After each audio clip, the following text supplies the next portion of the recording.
So as we're preparing for another joyful ordination at the Abbey tomorrow, I wanted to share an experience that recently that really vivified is the word that comes to my mind, the importance of what we're doing here for me.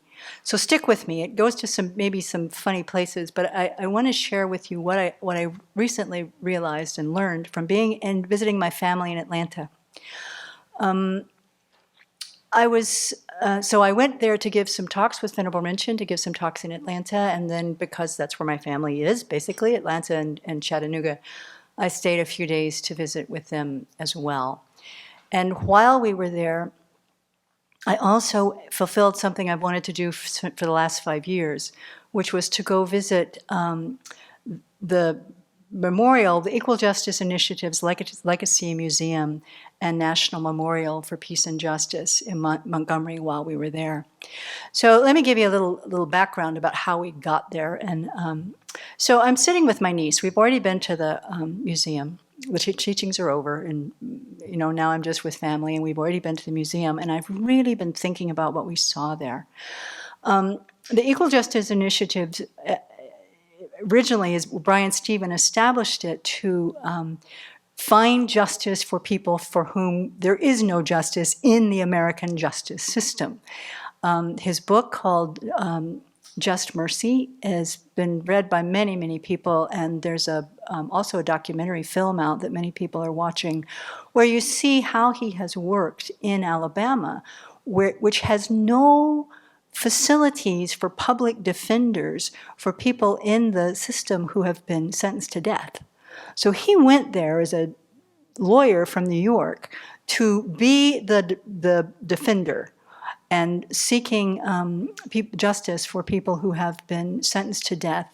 And many cases, what he's discovered is that they were actually innocent. So he has freed, over the course of his career, has seen many, many people who were wrongly imprisoned, released and freed. So he's well known for that.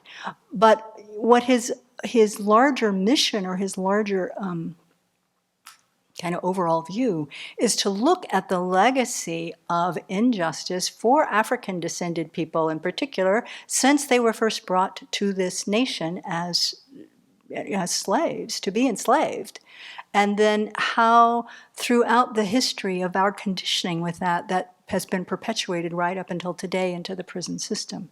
So the museum itself is what they call it is they hope that the National Memorial inspires communities across the nation to enter into an era of truth-telling about racial injustice and their own local histories. There is a memorial for the lynchings that occurred between the 1870s right up till 1968. According to the NAACP, there were over 4,700 recorded lynchings in this country, mostly in the South, but actually not only in the South. There are only 7 or 8 states in the whole country where there are not registered information about lynchings. Idaho is one where it was not. Washington is not, by the way. What a lynching was and is, for those people who don't have that familiarity, it's a public killing of an individual who has received no due process. And these executions were often carried out by lawless mobs. The thing that is so bizarre about them, it's like the intent really was to keep the African descended people in their place, to not be able to terrorize in a way so that you didn't overstep your bounds. And there were many of them on accusations of like speaking to a white woman or talking to a white woman or having some kind of sexual information in there too. But never proven, never tried before a jury. But then these killings took place in public. This is one of the things that's most amazing. They were often advertised in newspapers. People came, sometimes thousands of people came to witness this. And I found an article in Delhi Science Forum. It says, what is striking about the photos when you see the photos that were taken? And they took photos and made postcards. Postcards were sent to your relatives that, oh, I went to this lynching and this is what I saw in Alabama, right? This commentator said, what's striking about the photos is the sheer ordinariness of the people who are there. They come from all walks of life. There were men, there were women, there were children gathered to witness these horrific murders, often accompanied with torture, right there in public as a part of the public display. And so the memorial that they've given is really very beautiful and very tasteful. I mean, I'll show you photos sometime, but they have hung these from the rafters of this enormous 6-acre building. You will see like metal plaques, metal monuments with the names of the county in each state where lynchings took place, and the names and dates of the people who were taken. Many individuals, sometimes you'll see that a whole family was taken at once. Sometimes you'll see that a whole group of people was taken at the same time. And the somberness of it, the dignity of it, is so moving and so shocking to just be in this place to recognize what has been a part of our history. So it was important to me as a person who grew up in Georgia, of many, many generations of Southerners in my background. I went to the cyclorama every year as a kid. That's where they had the big circular painting of the Civil War. The war between the states is what we called it. And the whole narrative that I've now learned was the Daughters of the Confederacy version of what happened. But we were deeply steeped in that in my childhood. I know my mother was too. I know her mother was too. And so to begin to reconcile myself with my own unwitting complicity, whatever that might be, to sort out my own sense of horror. I grew up during the civil rights movement in Atlanta. It was right in my face. Dr. King was a hero. And at the same time, I was also a part of the conditioning. So just for me personally, to go to this museum, which is something else, but to also go to the monument was very important as a part of my own inner reconciliation. But I left there thinking, how in the world could normal, ordinary people from all walks of life, men, women, and children, witness this kind of human destruction, this kind of violence, and think it's entertainment? And then I went to visit to Chattanooga, and I was sitting there talking to my niece. And we were sitting in the backyard of my sister's house, and my niece was, concerned about her sons and wanted to talk to me about that. And we were just on the back stoop so we could get some privacy. And there were some red ants, kind of good-sized red ants, running up and down on a plank in front of us. And Sarah's just talking to me, and kind of out of the corner of her eye, she sees one and goes. Now, I haven't seen that kind of violence against an insect in so long. I was like shocked. But it's an everyday thing. Of course it's an everyday thing. Many years before I was a Buddhist, I was certainly smacking at mosquitoes, and just as wantonly as she just smacked that ant. But having just been to that museum, it just flashed for me so clearly.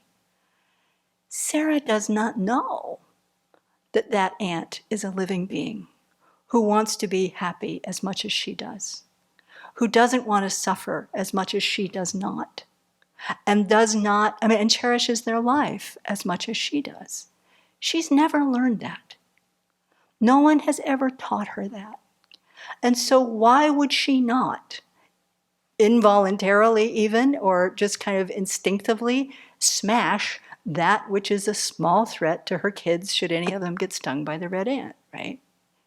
That's what we do out of the depth of our ignorance as living beings who cannot see the living being in front of us. And when I saw Sarah do that, I thought, oh, that's how these lynchings happened. You cannot recognize that the person in front of you is a living being who is just exactly like you, wanting to be happy, wanting not to suffer, and who cherishes their life as much as you do. Why? Because we're completely ignorant. We are completely obscured in our minds about this sort of thing. Not too long ago, when Geshe Yeshe Topke was teaching to us he was teaching the Rice Cutter Sutra, but just as a comment, he said, we need to stop harming others. We need to recognize that they are just like us. They are not rocks. And I thought, wow, I've never heard that before. They're not rocks. But honestly, when I move through this space, do I sometimes disregard people as though they were rocks or furniture? If I'm on my way on a mission, do I actually see that every person within my visual framework is a living being who wants to be happy and doesn't want to suffer? No, I'm completely focused on myself and my own need. And before I learned the Buddha's teaching, did I have any thought about that? I mean, I'm still purifying how much I made myself not flinch so I wouldn't be some prissy girl when I was putting a worm on the hook to catch a trout that I was also going to kill and fry for dinner. It's like normal. It's just like, as he said, normal living beings doing a normal thing. We don't recognize that that worm doesn't want to die. That fish doesn't want to die. And then so much so in our life right now, as a human being, if we see another being as other, we don't see that they don't want to die either. It's so easy to obscure our minds. And then I was thinking about the public spectacle of violent entertainment. Actually, this was happening all over Europe. The guillotine, people's death by guillotine, they also sent out announcements and had big things. Beheadings in England, big public events. They brought them all together. Witch burnings in Germany and throughout all Europe. They brought a whole crowd together. Roman festivals. They built whole stadiums for violent. I mean, it's not just here. It's not just us as in American us. It's like a part of being an ignorant human being who isn't awake to the fact that every single being is just like us, wanting to be happy and not wanting to suffer. So what I've come to is that if the Abbey did nothing else but teach every single person that comes through here that we all want to be happy and no one wants to suffer, that alone would be worth this monastery lasting forever and ever and ever. That alone would be worth every single person that wants to come here and train in a deeper and deeper way and send that message out so that we can, as living beings, can look at each other and say, recognize, oh, you're a living being. You're just like me. We have that in common. We don't want to suffer and we want to be happy. This we share with every being. And the impact of that teaching, even if it's just shallow, even if me just saying to my niece, honey, that aunt wants to be happy too. Oh yeah, da-da-da-da-da-da-da. But the seed is planted. The seed is planted. So as we welcome 2 new monks to our community, it's just 2 more who are training to know this very deeply, not on a superficial level, but in a very, very deep place in our heart, in a deep place in the way we live, so that even as we walk through our own home, we're trained to not see each other as furniture on the way, but to recognize that even as we move through space, every being we see has innate dignity. Every being we see has a consciousness, and from our perspective, every being we see has the potential to awaken fully to their Buddhahood. Everyone. And the more that message is shared, the more our minds, people's minds are transformed. And that, of course, the Buddha taught so much more than that. That's also what we're exploring and teaching and sharing here. But if that's all there was, it would be worth having a monastery. So Shantideva, we've just been going through these teachings, and these verses were very recent, where he guides us. This is how to think. Just as the body, which has many parts owing to its division into arms and so forth, should be protected as a whole, we all can accept that. We accept the whole body as a whole. So should the entire world, which is differentiated yet has the nature of the same suffering and happiness. Just as the hands and so forth are cherished because they are members of the body, why are embodied beings not cherished in the same way? For they are members of the world. Therefore, just as you wish to protect yourself from pain and grief and so forth, so you may cultivate a spirit of protection and a spirit of compassion towards the world. So this is what we're striving to do here at the Abbey. And this is what we're striving to share with others. And as monastics, we are taking this commitment to, at the very least, to do no harm, which is the Buddha's first teaching. I mean, that's the first thing, of the very first step. Do no harm. How difficult it is from our own confused and self-focused mind to even practice do no harm. And how profound, really, how profound that is when we take it at a deep level. So, gratitude to our new monks, soon to be, and all the community for sharing this message and doing it as best we can. Thanks.